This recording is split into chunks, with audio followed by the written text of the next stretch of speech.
Un Français sur 5 n'a jamais entendu parler de la Shoah.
Notre mémoire est encombrée de crimes, de meurtres, de spoliations, de viols, de déportations. Il n'y a que les Juifs qui peuvent avoir une histoire similaire à la nôtre, puisque Hitler, dans son plan machiavélique, a copié pratiquement toutes les phases du génocide arménien pour l'adopter, et il a rajouté des cruautés qui lui sont propres, comme les camps de concentration. Mais nous avons deux parcours similaires dans toute cette phase de destruction. Et quand vous parliez de vigilance, Monsieur le Président, c'est bien avant qu'il fallait que le monde s'alerte, puisqu'au premier génocide a succédé le deuxième génocide. Alors, dans cette histoire, je commencerai en 76-78, où le sultan sanguinaire Abdulhamid a décrété qu'il fallait commencer l'extermination des chrétiens de l'Empire ottoman. 300 000 morts sous son règne. Les cris de célèbres Français n'ont pas pesé lourd. Anatole France, Jean Jaurès, Clémenceau, Francis de Pressensé et tant d'autres ont élevé leur voix pour éviter cette tuerie qui, d'après Jaurès, faisait 4000 morts par jour.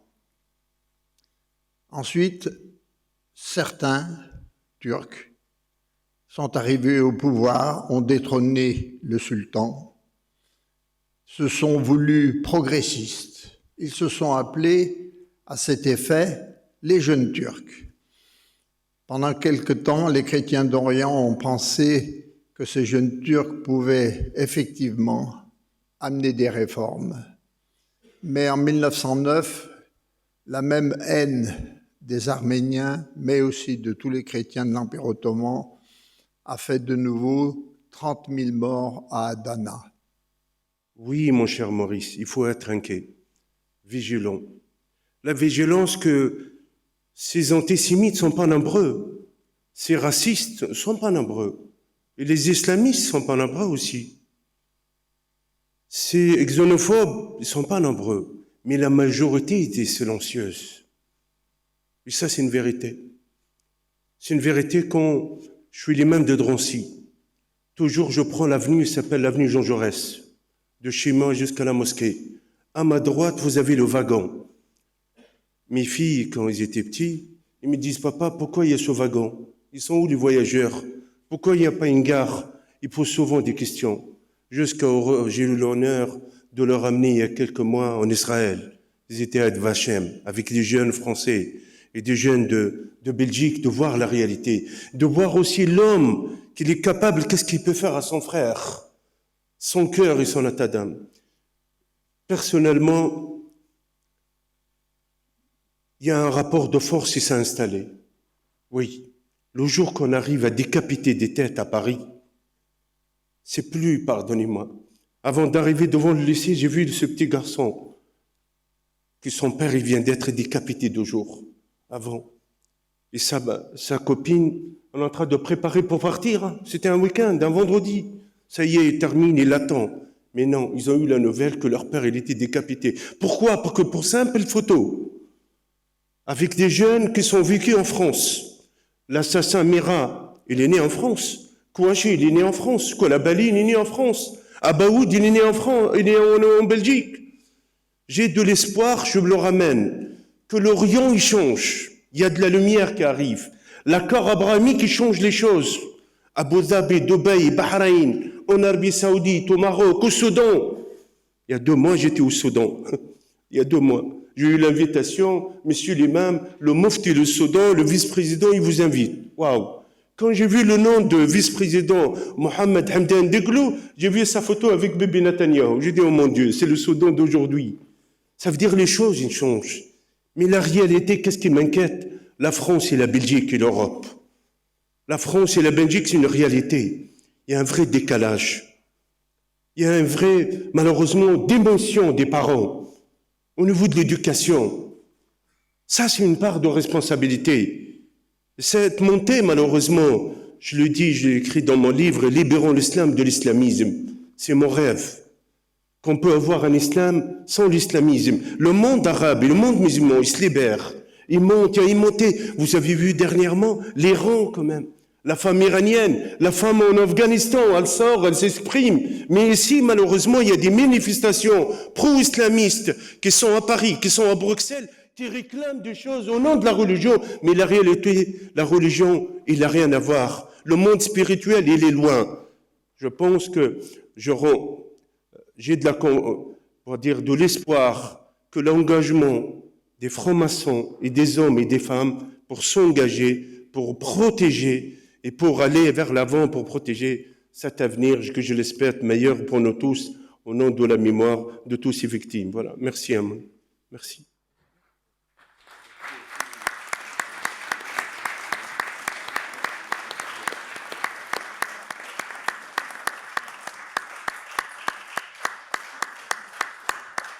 Notre loge Abbé Grégoire, elle a allumé ses feux le 27 mars 1939 avec 60 frères fondateurs qui venaient du Grand Orient et aussi de la Grande Loge de France. Ces frères sont issus de première et de deuxième génération des ghettos juifs d'Europe de l'Est fuyant les pogroms. Parmi eux, il y a Bernard Lecache, créateur de l'Alika, qui deviendra l'Alikra. Il y a aussi Lazare Rachline. Pour l'histoire, il faut savoir que la France, depuis le XIXe siècle, peut-être même avant, est la patrie de la liberté et de la justice, et elle accueille des réfugiés, des immigrés juifs fuyant ces pogroms d'Ukraine. Parmi eux figure la famille de Bernard Lecache, qui seront naturalisés français en 1905. Mais dans cette immigration, il y a aussi une autre forme d'émigration, ceux qui fuient la révolution bolchevique, c'est-à-dire des nationalistes, dont parmi eux un nationaliste ukrainien qui va venir s'exiler en France et qui s'appelle Simon Petlouria. Il est à l'origine des pogroms en Ukraine, et en mai 1926, il va être reconnu et abattu en plein Paris, rue Racine, par Samuel Schwarzbard, qui a voulu rendre justice au nom de sa famille et de tous les Juifs assassinés. Alors bien sûr, Bernard Lecache, à l'époque, est chroniqueur judiciaire, il s'intéresse à cette affaire et il va demander à un ténor du barreau de Paris, maître Henri Torres, de bien vouloir prendre la défense de cet accusé. Alors, ça ne va pas être pour lui juste le fait de lever la main pour dénoncer l'antisémitisme. Il va partir pendant 3 mois en Ukraine pour faire une enquête, pour trouver les preuves. Et de cette enquête, il va sortir un résultat qu'il a appelé « Quand Israël meurt », qui sera publié et qui va permettre à Samuel Schwarzbard d'être acquitté. Et son acquittement va être reçu au cri de « Vive la France, vive la République, vive la justice ». C'est un procès particulier parce que, comme les grands procès, ça dépasse largement le cadre de l'affaire, aussi bien celle de l'affaire Dreyfus que celle des affaires des caricatures en 2007. Après ce procès, Bernard Lecache va participer à la création, en 1928, de la Ligue internationale contre les pogroms. Cette Ligue internationale va devenir la Ligue internationale contre l'antisémitisme et Bernard Lecache en devient le président. Et puis la création, en 1932, du journal Le droit de vivre. Au départ, le rôle de cette Ligue est de dénoncer les exactions antisémites qui se produisent tour à tour en Roumanie, en Pologne, mais aussi en Palestine. À partir de 1927, la franc-maçonnerie va aussi jouer un rôle important en prolongeant ses actions, les actions de la LICA, en organisant des conférences et permettant de donner une tribune à ces gens de bonne volonté. Il nous a fallu du temps pour admettre que l'antisémitisme, la haine raciale, est une maladie criminelle grave. On a vu tous les cas. Tous les cas. Je me souviens de... Parce que les crimes ont d'abord été commis par des Allemands. Je songe à Babillard, où plus de 2000 Allemands étaient impliqués. Et les Allemands avaient la stratégie de faire tuer par le maximum de gens. Je prends l'exemple de Paul Blobel. Il avait un chauffeur qui n'avait jamais tué personne. Il s'est arrêté, il lui a dit « Je vais te mettre les 2 pieds dans la bouse ». Il l'a fait sortir de la voiture, il l'a fait tirer pendant 3 heures des Juifs, et puis il lui dit « Ça suffit, maintenant on continue ». C'était comme ça. Mais j'ai découvert un autre témoignage à Babillard. J'étais directeur du comité scientifique de Babillard avant la guerre. C'était le témoignage d'un chauffeur de camionnette allemand. Il livrait des sandwichs aux tueurs avec du thé. Donc toute son histoire, c'est de conduire une camionnette avec des sandwichs et de contourner les Juifs nus qui attendent d'être fusillés pour dresser une grande table afin que les tireurs puissent se nourrir régulièrement. Et il y a une plainte des tireurs qu'il n'y avait pas assez de vodka dans le thé. Et le chef des Allemands a dit que c'était une décision de la cuisine parce qu'il devait tirer pendant 3 jours, donc pas de vodka. Je dis ça parce que quand j'ai commencé ces recherches, je pensais que si quelqu'un de normal, plus ou moins, avait vu les crimes commis pendant la Shoah, il ne pouvait plus être antisémite. Eh bien, ce n'était pas vrai. Je vous donne un exemple, malheureusement c'est un prêtre. C'était le début de mes recherches. C'était à Belzec. Ce prêtre venait en vacances dans le village et il était photographe. Belzec, c'est un camp où on a gazé 500 000 Juifs. Le camp est juste au bout du village, c'est un tout petit village. Tout le monde a vu les trains arriver, tout le monde a vu le gazage. Et lui regardait et prenait des photos, le prêtre. Il m'a reçu chez lui, Yarad n'existait pas, je n'avais pas de caméra, rien. Il m'a reçu gentiment avec du lait chaud, c'était sympathique. J'avais Richard Prasquier, si vous le connaissez, comme traducteur, avec qui je lui avais dit de ne pas montrer qu'il était juif, mais à la deuxième question, il ne pouvait plus se cacher. Et j'oublierai jamais, je dis au prêtre, « Ça vous faisait rien, mon père, de voir des milliers de juifs mourir tous les jours ?» Parce qu'il a vu ça pendant 6 mois. Il m'a répondu une réponse que j'oublierai jamais. Il m'a dit, « Si, c'était très difficile pour moi, parce que ma mère ne supportait pas la fumée.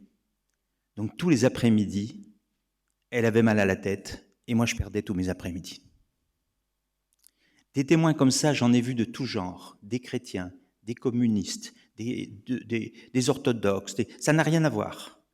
On peut avoir assisté au pire crime contre les Juifs et rester bien antisémite. Parce que l'antisémitisme, c'est comme une maladie oculaire.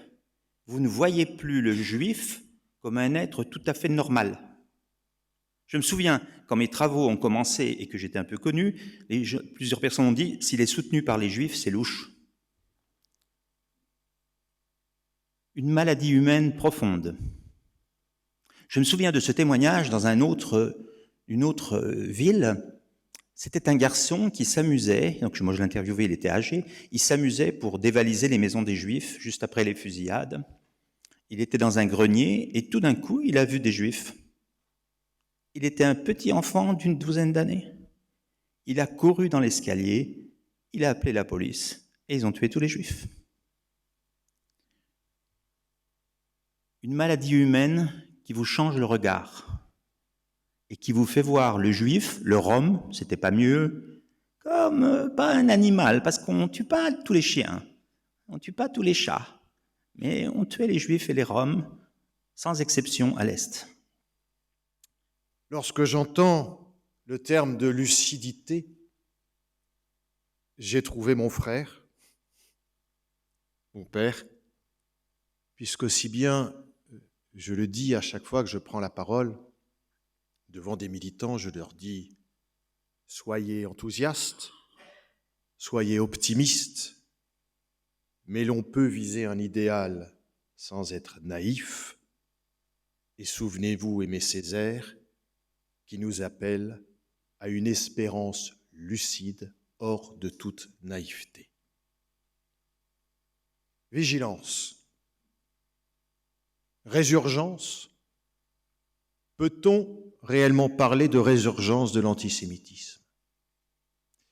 Ce serait admettre, pour s'en tenir au champ de la géologie, que la conjoncture actuelle fait suite à une période d'enfouissement.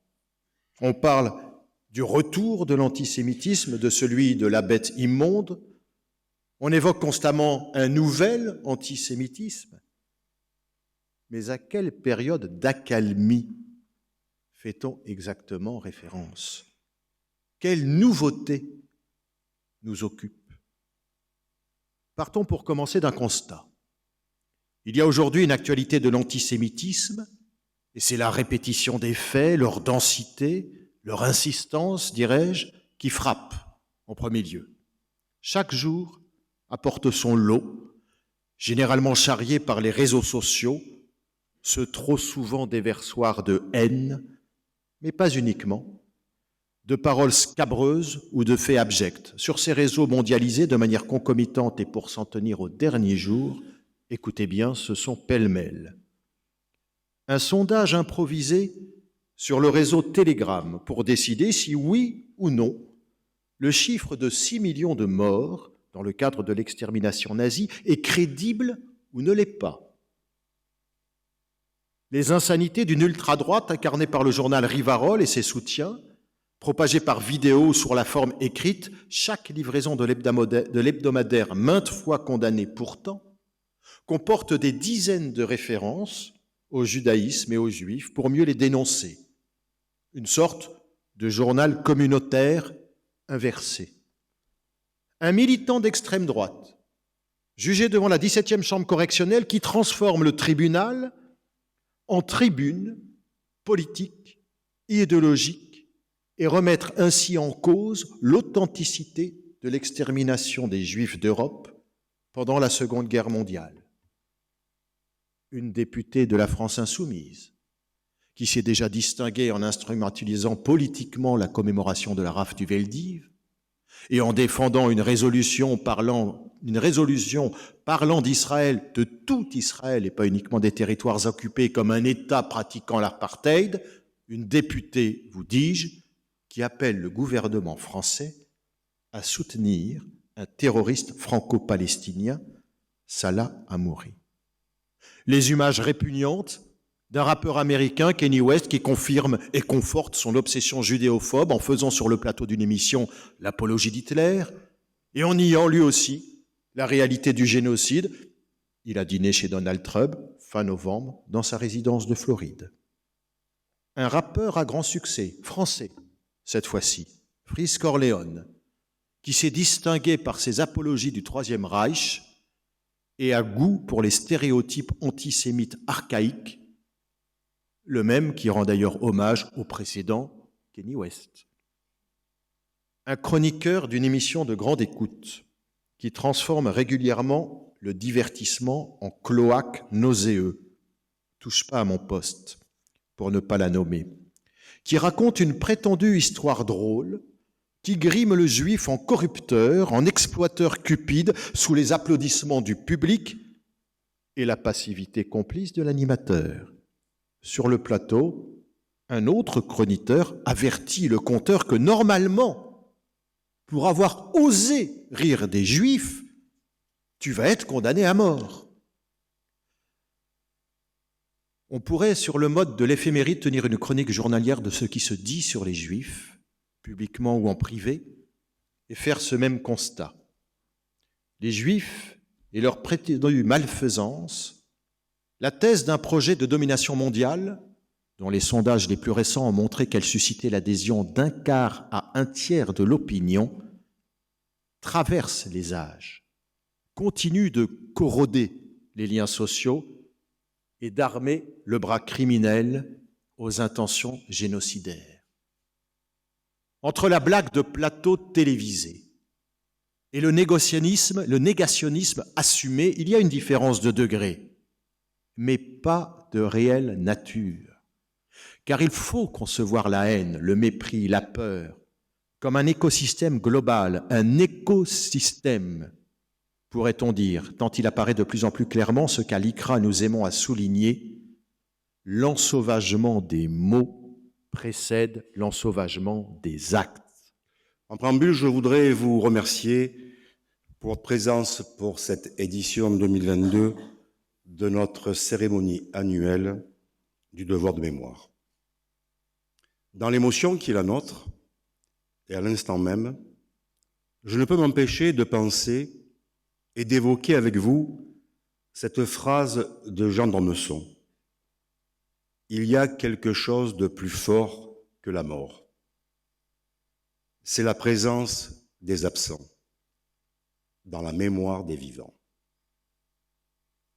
Depuis plus de 20 ans, cet événement du devoir de mémoire rend un hommage tout particulier à nos sœurs et à nos frères, victimes de la barbarie nazie.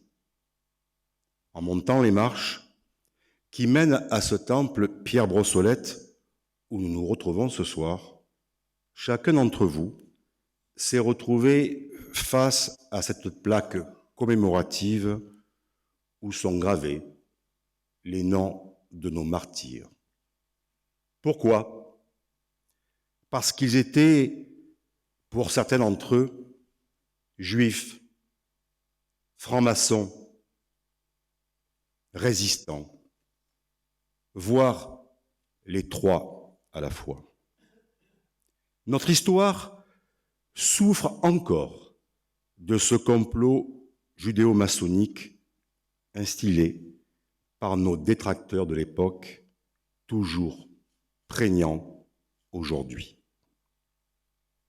Les murs de notre hôtel de la Grange de France racontent ce passé et les archives de notre musée renferment des témoignages précieux de cette période fratricide de notre humanité. Il rappelle que, fut un temps, nous fûmes persécutés car nous incarnions les valeurs de la République, liberté, égalité, fraternité. Ce triptyque-là même, honni et aboli par le régime de Pétain. Alors oui, pour nous, porteurs de lumière, il était nécessaire de rappeler que le monde s'est obscurci et que les monstres ont surgi.